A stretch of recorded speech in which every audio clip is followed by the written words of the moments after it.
Hello guys, welcome back to the Try Time Podcast YouTube channel. I'm Callum. And I'm Matt. And this is the third instalment of us sort of speaking about which team we think should be the 12th team in Super League for next year. We're sort of giving as cases and facts for each team. So we're on to Toulouse now. We've done London and Bradford. They'll be in the playlist. That'll be down below in the description. So make sure you go back and watch them, or watch them either after or before this video. Either, it doesn't really matter. You'd have to watch them in any order. If you are just a Toulouse fan coming and watching this, that's absolutely fine. We're just going to be giving some facts and opinions on why we think your club should be the Super League team next year. We've got 5 criteria that we're sort of just running through and giving us thoughts on. So we will start with the academy, which I have done some research into because it's not my strongest sort of knowledge. There's no academy in the British system, as obviously most teams, like we spoke about, London, Bradford have academies in the British system, but they do have the Toulouse Olympique Broncos who play in the French Elite Championship. They almost act as a feeder club for Toulouse, although I think it's similar with Catalan, and me and Matt have spoken on this before we sort of started recording. It's like they always just seem to bring up these young French players, so it's almost acts as an academy. I don't know about you, Matt, but I don't think this will hold them back in terms of getting accepted necessarily. I don't think it's going to be a big end. Back, really. I mean, I think it'll probably be treated as an academy as such in terms of when the RFL are viewing this proposal and Super League and the other clubs. Yeah, definitely. I think one thing that will go against Toulouse is the COVID situation at the minute, meaning that I think that they may not go with them just due to the travel. Like we've seen the problems that Catalan have had with it. Well, you just don't know what's going to happen to it. Like. Did Catalan play 15 games? So no. So did they deserve to go to the semi-final? Did they deserve to have a player sending off? Did Myler deserve to have his arse fingered? There's quite a few questions to be asked about Catalan. He's getting that in every single video. Yeah, right? This is the Easter egg. I'm trying. I think I've done well with this one because this was a tough one to link. I'm not looking forward to York and Lee though. That could be difficult. Right. Anyway, back onto we'll go on to the fan base now, which I think isn't as big as Catalan's, and a lot of this is comparing it to Catalan because obviously the French, they're a bit alien to us over here. They don't really have an away following. They don't have an away following. I don't think you're aliens or frogs or anything else. They do have a good atmosphere at home though, and I don't think it's arguably the worst if we're going off of the ones that are options, the fan base, if you're going to go for that, which I don't think if you are picking to, out of the options, definitely. If you are picking Toulouse though, I think that you are not going to worry about the fan base, because if you're picking Toulouse, you're not expecting many away fans, are you? That's not your criteria. Away fans, no. Home fans, I think, is perhaps a bigger question. And to be fair, the crowds are not bad, I don't think they're. No, they're not terrible. Not as good as Catalan, as I've said, but also not terrible for Championship. But they're better than Huddersfield and Salford. And I mean, I know we joke a lot about their attendance figures, but you know, they never got refranchised as a result of it. If we think back to when we had the franchise system, those dark days for everybody. Yeah, we'll go on to ground anyway, which I think is a decent ground, decent little ground. So I'm going to let you lead this. Yeah, other than it's one of them where it's like, it's not as good as Catalan or anything like that. It's not like that sort of ground. It's sufficient for Super League. It's not going to blow anyone away, but I think it does. It's going to do the job. And like I said with Toulouse, if you pick it. I believe so. Right, not the biggest. It's they're a bit. Salford manage on one. Yeah, so it does the job. I do know there are more than one stand at the stadium, but I feel like we'll get to fill one of them. So. Right, recent performance next, which I think puts them in a great position. Consistent sort of top. They're the reigning champions. And they're a great. With one game extra played, but nevertheless, they are top of the league.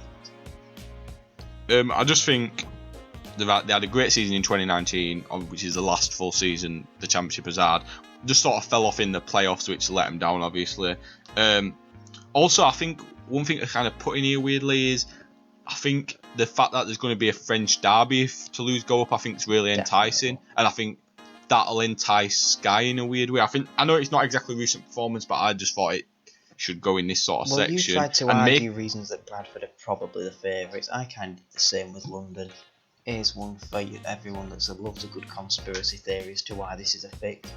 Toulouse are the favourites to go up as a result of the whole farce over Toronto and trying to show that they are open to the idea of foreign clubs still in the English system, as not to dissuade Ottawa, New York, etc., as well as other future projects like Red Star Belgrade.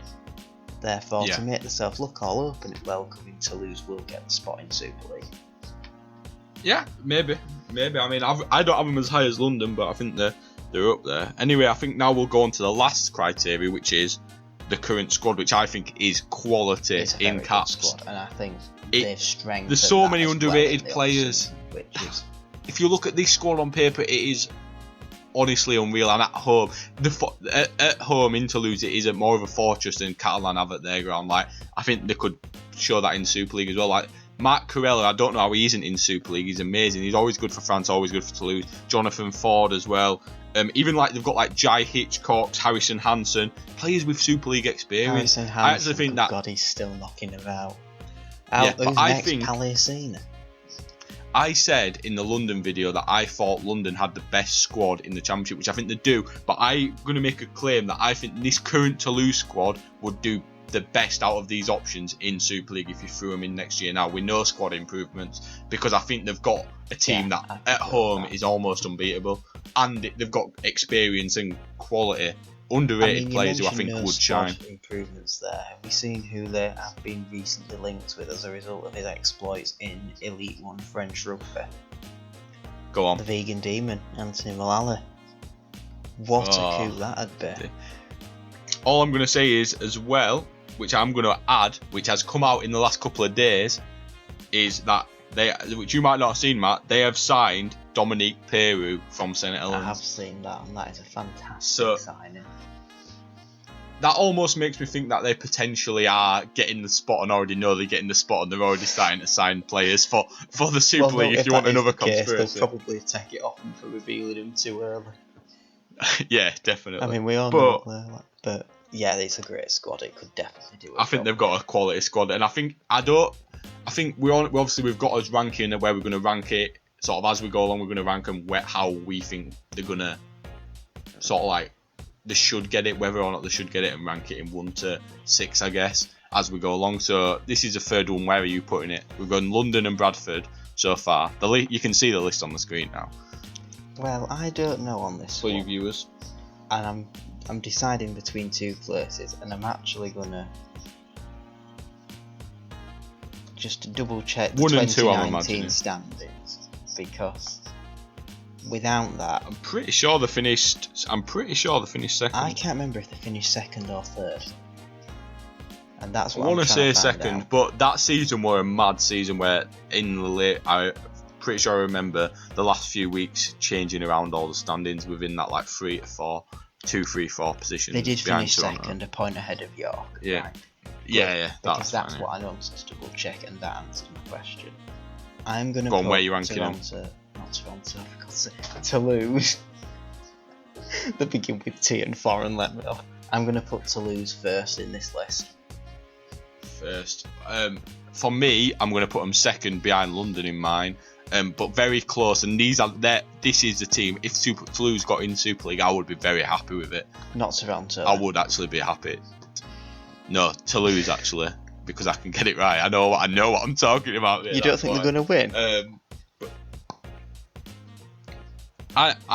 I think there's different. I honestly think I'm going to say now we've done the 3, and these 3 that I think we've done are the 3 that I can only see it being one of these 3 weirdly, because I think you can go down I think if you go down the weird still wanting a bit of expansion route and current quality squad, you go to Toulouse. I think if you want recent performance and the fact that they were last in Super League, you go London. I think if you want to go 5 years down the line, the club with the biggest name currently and the most potential to become what they used to be in Super League, then I think you go Bradford. That's why I honestly think they are the 3 that it might be, and I think there's cases from all we've saying what they used to be in Super League, because Toulouse have never been in Super League.